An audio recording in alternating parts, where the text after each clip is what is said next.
well, family. Here we have the PlayStation VR2, the new virtual reality device of Sony that has come to revolutionize the world of this technology. The truth is that it has its good things and its bad things, just like any virtual reality viewer. So let's take a deep look and let's get all the highlights we can from this magnificent device. But first of all, I have to tell you something. We are going to have what is the technical review of the device. So here we are going to give it a little bit of a beating. Then there will be a video that is the no review, where I'm going to give you a little bit of the general impressions of other things. So don't miss it. And if you are not subscribed to the channel, subscribe because I think it can be very interesting. But first of all, thank you to Sony for sending me this unit and being able to do the review. But come on, without further ado, let's start with what would be the analysis. And we are going to start, as we always do here on the channel, from the outside inwards to see everything exactly as I see it. And in this way, I will be narrating a little bit what is my opinion about the device. First of all, we have to say that the plastic is quite high quality, something that Sony is already used to. So in this respect, there is not much more to highlight. If we look at the front, we're going to find 4 cameras that are responsible for the slam follow, or what would be the positioning in 6DoF, or absolute positioning. Basically, you are going to be able to move around the environment without the need for external cameras, as was the case with the first model.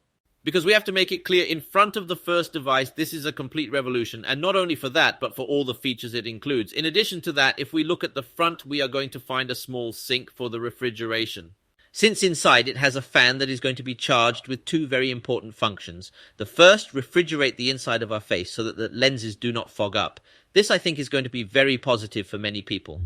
And the second is to refrigerate the processor that incorporates this device, because yes, unlike other devices that go with cables, this incorporates a processor that I think theoretically is responsible for decoding the image. According to the disassembly video of Sony itself, we can see perfectly where the heatsink is and how the entire cooling system works.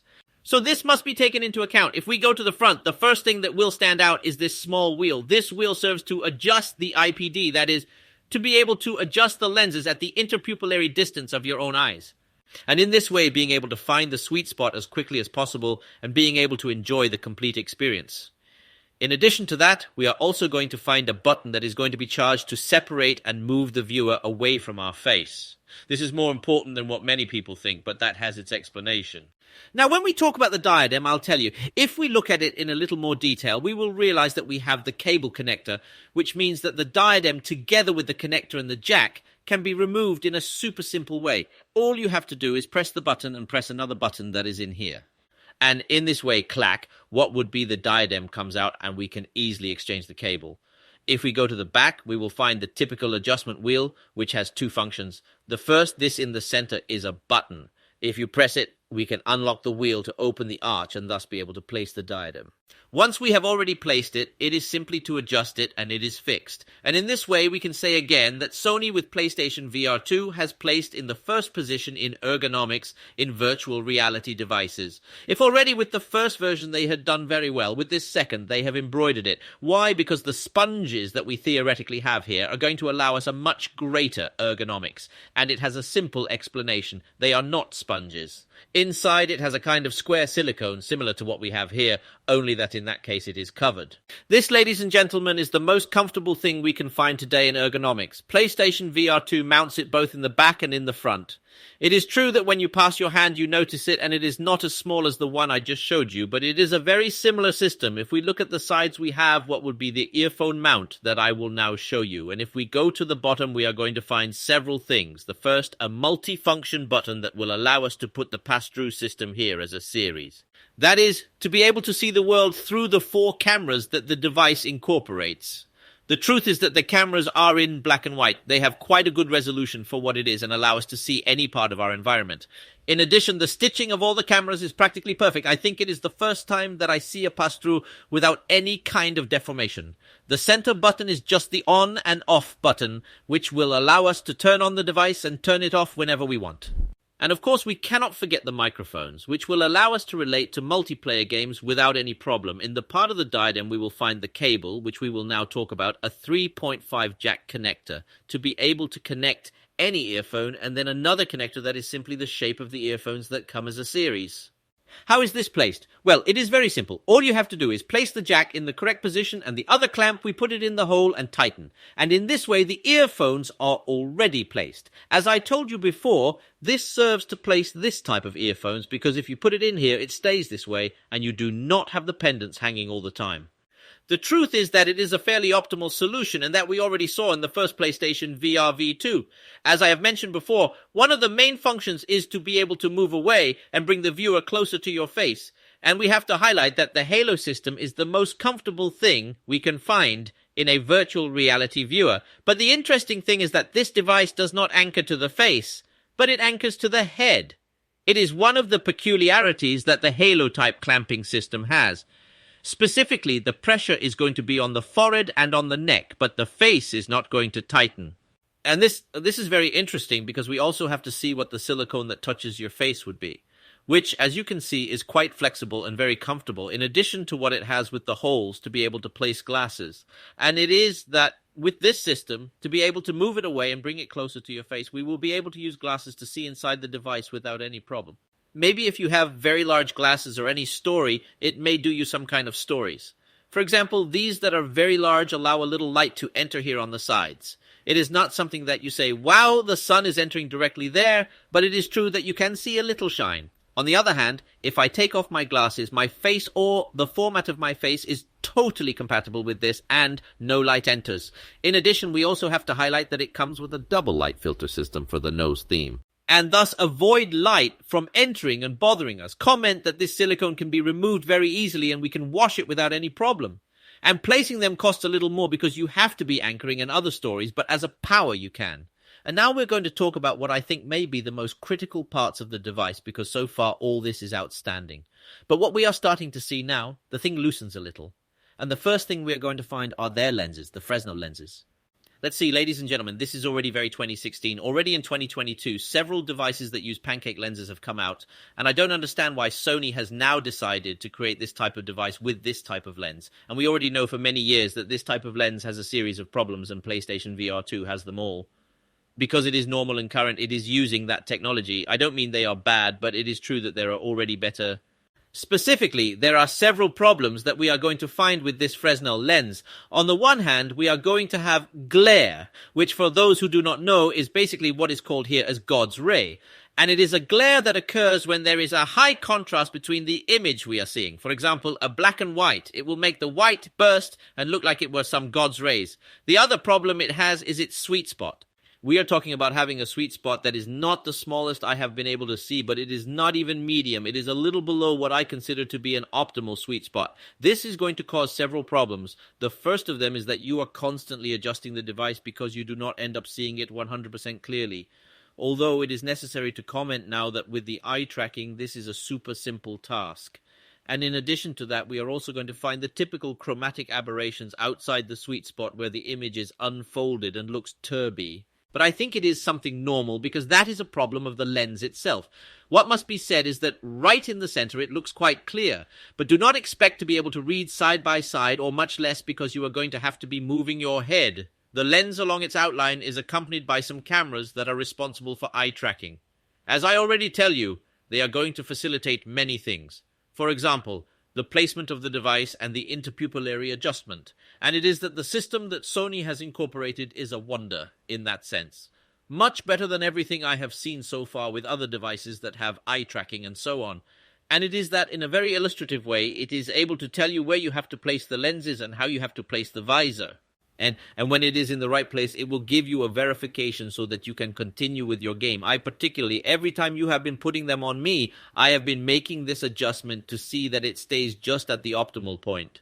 Although later I have had some other small inconvenience, and that's what I tell you, as the sweet spot is so small, I have had to be adjusting it constantly. Leaving these negative points compared to other lenses, how is it? Man, I can say that it is within the average, so you don't have to put up a drama about it either. But it is true that there are other lenses that are much better than these. Although it is an original PlayStation VR, this may draw your attention, because the PlayStation VR1 use another type of lens that does not have these problems. As very interesting and very positive things that we find with this lens is its field of vision, or FOV, which according to Sony specifications will allow us 110 degrees.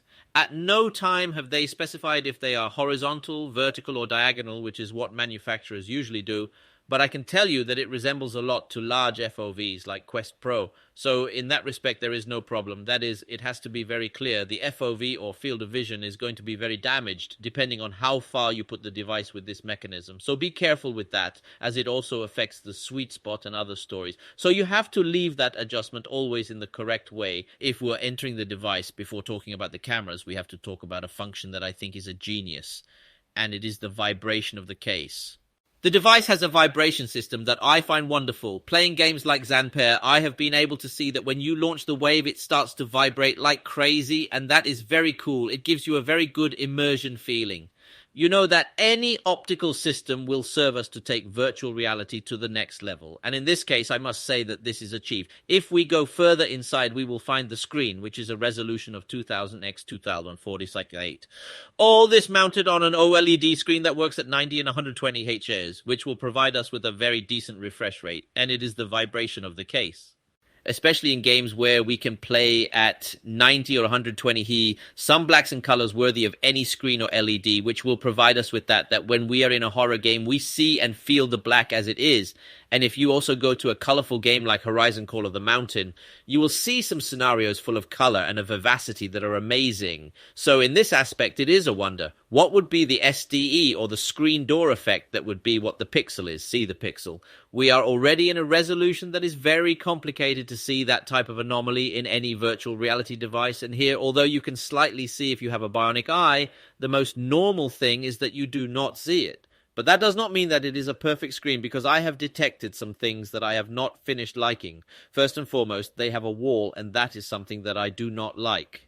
The wall, so that we get the idea, is like having sand on the screen. It is something that we have already seen in other devices, such as the original PlayStation VR.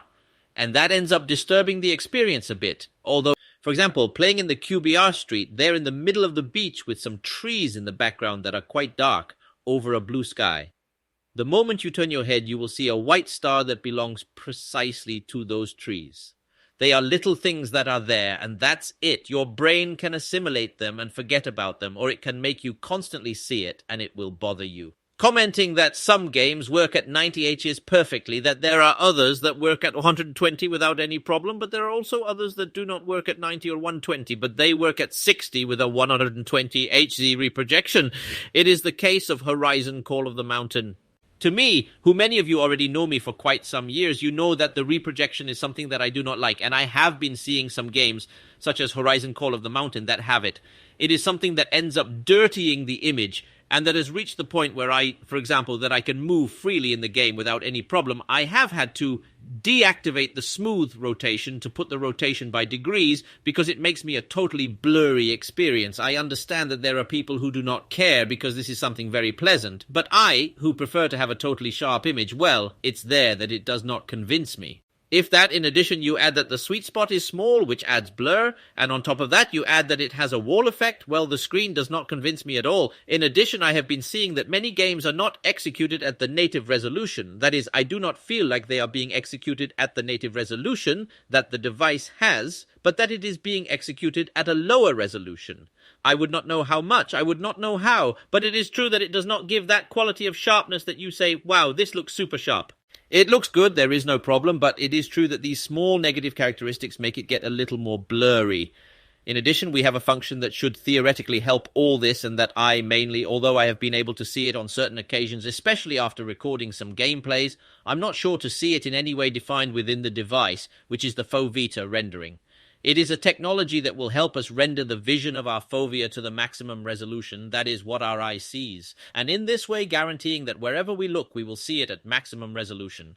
I do not know if it is because of the screen, if it is because of the lens, if it is everything that I already tell you, that I do not see it 100% clear, and although the experience is totally enjoyable, it is a small flaw that I see it at the moment. And I repeat, after having been playing with the device for hours and hours since Thursday, the truth is that I am enjoying it like a dwarf. And from there, the issue that we will talk about, the no review, where I am going to explain some things that I think are very interesting. And now we are going to talk a little about usability, because I think it is interesting before going to the controls. And it is that the area recognition system that you have is wonderful. Passing the 4 cameras, we will be able to look around our environment, and that the device itself tells you what the playable area is, which obviously you can also edit without any problem, but that system that begins to draw in 3D all the contour of your environment is something that I have not seen since I tried the Magic Leap, and that the truth has surprised me a lot. So in that aspect, Sony has done a lot. In addition, everything that is the initial configuration, I really tell you, is wonderful. And from there, the issue that we will talk about, the no review, where I am going to explain some things that I think are very interesting. And now we are going to talk a little about usability, because I think it is interesting before going to the controls. And it is that the area recognition system that you have is wonderful. Passing the 4 cameras, we will be able to look around our environment, and that the device itself tells you what the playable area is, which obviously you can also edit without any problem, but that system that begins to draw in 3D all the contour of your environment is something that I have not seen since I tried the Magic Leap, and that the truth has surprised me a lot. So in that aspect, Sony has done a lot. In addition, everything that is the initial configuration, I really tell you, is wonderful. It is extremely simple, and it constantly shows you on the screen how you should place the viewer, how you should do things, and how you have to do them to make the satisfaction absolute. So from here, congratulations, Sony, because there it has been shown. Now we're going to talk about the controls, which are supposed to be a revolution, and I particularly like them a lot. Although it is true that they have some USB ports, I have put magnetic adapters to be able to charge it. And you don't have to be removing and putting cables all day, because the battery life will last between 4 and 5 hours. We have finger detection in practically all buttons, both in the grip button, in the trigger, and in the upper buttons, which will allow us to do any kind of gesture once the game is programmed for it. In addition to that, there is something that particularly did not convince me in the controller, and it is something that I had already seen in other monitors. And that is that its grip button, that is, the grip button is a button instead of being an analog button. This, what it does is that the pressure you do is much more uncomfortable. It particularly does not convince me. So it is true that I have been using it without any problem, but I would have preferred that I had an analog button with development to also see how the hand moves in virtual reality. On the other hand, I have to say that the trigger is a genius, that the trigger is resistant, and that it has vibration is one of the best things we can have in a virtual reality viewer. Because when you are using any weapon or any tool, anything, what you're going to notice is a pressure, and you are going to notice how perfectly the finger is going to offer you resistance to be able to execute that action. For example, playing the Star Wars game, when you have to open the screws of the toolbox to be able to connect cables and others, you can perfectly notice how the trigger offers you resistance. Or when you are using a gun and you shoot, you can perfectly notice the retrocess in the trigger, which is undoubtedly one of the best experiences we can have. The rest of the buttons, in addition to the stick, work perfectly. I have not found any problem with them. The power button and the options buttons, with which they come quite complete. Regarding their ergonomics, we can see that when executing any action in virtual reality, they do not clash with absolutely anything, and also when you place them one in front of the other, the tracking works perfectly and without problems, which is when executing some type of action to shoot at an enemy, we will not have major inconveniences in the tracking. If we talk about tracking, I have to say that I have not found any problem, neither in the viewer nor in the controls. In fact, there is something that has surprised me a lot, and it is that when I was playing the Sony in the smoke and I was using the bow, I realized that the positioning of the bow outside the cameras is correct. It is something that has shocked me a lot because I am not used to it. So I don't know if Sony has done some artificial intelligence work here and has managed to keep the gyroscopes and accelerometers in position or not. I don't know what has happened to them.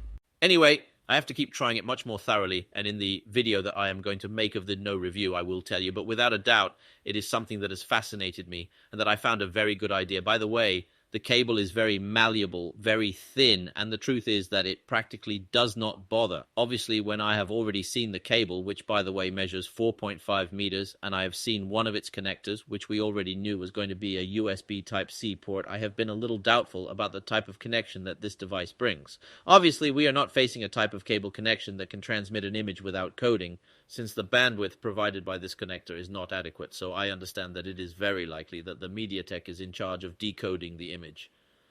But it is true that this little box that the USB brings makes me think that the cable is surely a fiber optic cable, something that we have already seen in some other device.